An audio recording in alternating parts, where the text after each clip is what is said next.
ថ្ងៃព្រោះគឺក្រសួងតម្រូវឲ្យគ្រូបង្រៀនផ្ដោតទៅលើសិស្សដែលរៀនយឺតចាអញ្ចឹងនៅក្នុងចំណោមសិស្សដែលនាងខ្ញុំហៅឡើងកណ្ដាលគេហ្នឹងសិតតែសិស្សរៀនយឺតដែរហើយផ្ដោតទៅលើភាសាខ្មែរហើយក្នុងចំណោមហ្នឹងក៏មានសិស្សខ្លះចេះគណិតដែរ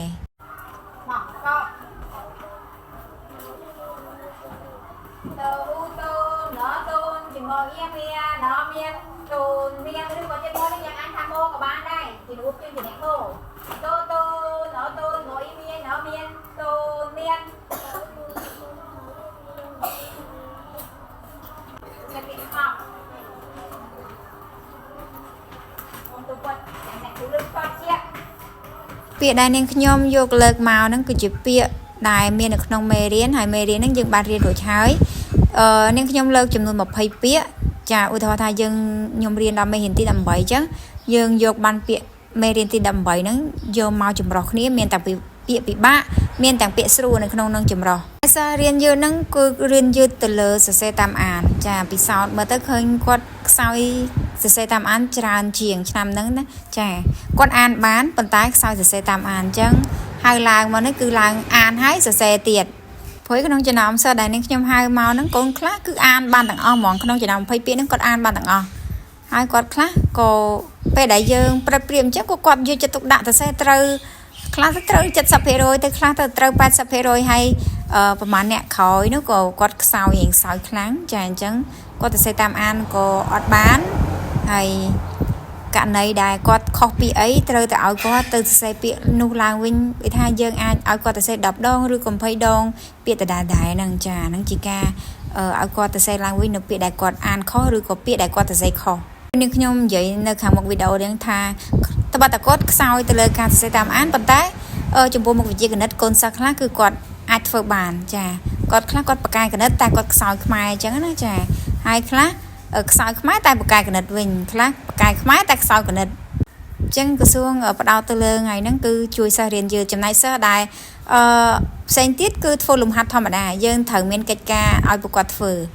អញ្ចឹងបើសិនជាយើងមានពេលឆ្លៀតកាយគឺយើងអ្នកកែតែបើយើងជាប់រវល់អត់បានកែទេគឺប្រធានថ្នាក់ឬក៏សិស្សបកាយហ្នឹងអ្នកកែជំនួសអ្នកគ្រូកែជាគំរូឲ្យមើលមួយបន្ទាប់មកត្រូវអ្នកដែលបកាយនៅក្នុងថ្នាក់ហ្នឹងយើងជ្រើសរើសឲ្យគាត់ជួយកែកិច្ចការដែលយើងដាក់ឲ្យហ្នឹងសម្រាប់ថ្ងៃពហុដែលយើងអាចឲ្យសិស្សបកាយជួយការងារកែបន្ទុកនឹងបានអញ្ចឹងស្រាប់ឲ្យសិស្សតើតាមានការងារធ្វើទៅអត់មាត់លោឡាអញ្ចឹងតើមានការងារធ្វើបានយើងអាចជួយសិស្សដទៃដូចជាសិស្សរៀនយើងនេះបានបើថាយើងអត់ដាក់ការងារឲ្យប្រកួតគឺថាយើងអត់បានធ្វើអីទេគឺលោឡាកោពេញថ្នាក់នឹងឯងអញ្ចឹងត្រូវតែមានការងារឲ្យគាត់ពួកគាត់ធ្វើ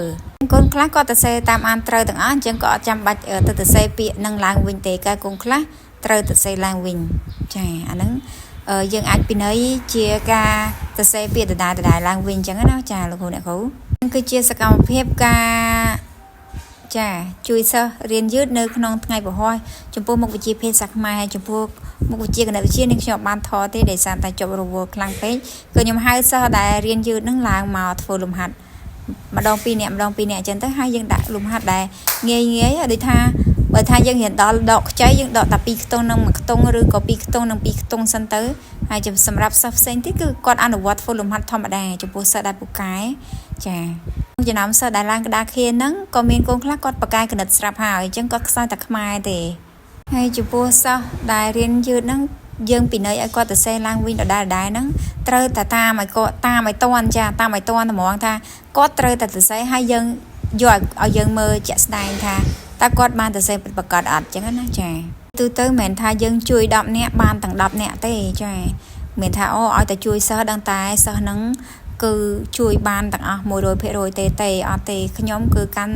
សិស្សជារៀងរាល់ឆ្នាំមិនដែលបានមានជួយ10គឺបានទាំង10ណាអត់មានទេជួយប៉ះចំសិស្សគាត់អត់ប្រឹងខ្លួនគាត់ផងហ្នឹងហើយយើងទៅជួយយ៉ាងម៉េចបានបើគាត់ខ្លួនគាត់មិនកែប្រែមិនអីផងអញ្ចឹងវាអត់អាចថាយើងជួយទាំង10គឺគាត់ចេះទាំង10ឡើងវិញនឹងអត់ទេពាក្យស្លោកមួយគេលើកឡើងថាគ្មានគ្រូមកពីឋានទេវតាណាបរៀន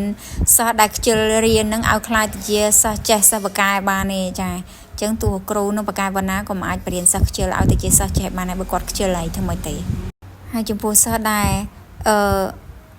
ដែលគាត់អាចទៅមុខបានលុះត្រាតែវាមានកត្តាច្រើនចូលរួមទី1ខ្លួនគាត់ផ្ទាល់ទី2គ្រួសារទី3គ្រូបរិញ្ញាហើយទី4គឺបច្ចុប្បន្នជុំវិញរបស់គាត់ចា៎